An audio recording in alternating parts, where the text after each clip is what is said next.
বলতেছে হয় তেল দেন নাইলে বাদ দেন পেটের। হয়তো তেল দেন নাহলে পানি বাদ দেন, শরীরে আগুন লাগাই দেবো, শরীরে আগুন লাগাই দেবো। 10:30 থেকে লাইনে আসছি, এখান দিয়ে ওই পাশে দিয়ে তারা ভিআইপি নাম দিয়ে, ধান্দাবাজ নাম দিয়ে, সরকারি অফিসারের নাম দিয়ে তারা বারবার ওখানে লোক ঢুকাইছে। আমরা 10:30 থেকে লাইনে এসে এখানে আসি, 1 ঘন্টা বাড়ালে পারতো আমাদের জন্য আর কি। আমরা যদি অফিস করি, আজকে সারাদিন তেল পাই না, কালকে অফিসে যাবো কিভাবে আমরা বলেন?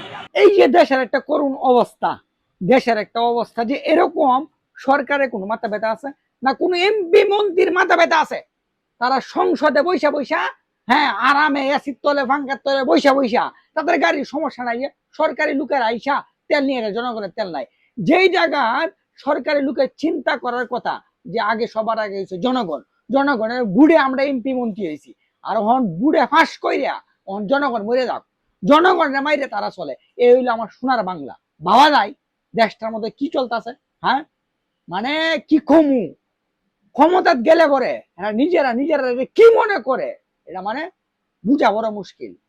বাংলার জনগণ ওখানে সময়তে একজুট হন, একজুট হইয়া এগুলারে যেই নই ভাই ভাই এই নই একটারে শব্দ বোমা দিয়ে ধ্বংস করে দিতে হইব, আর নাইলে এগুলা সিধা হইতো না। কি কোন?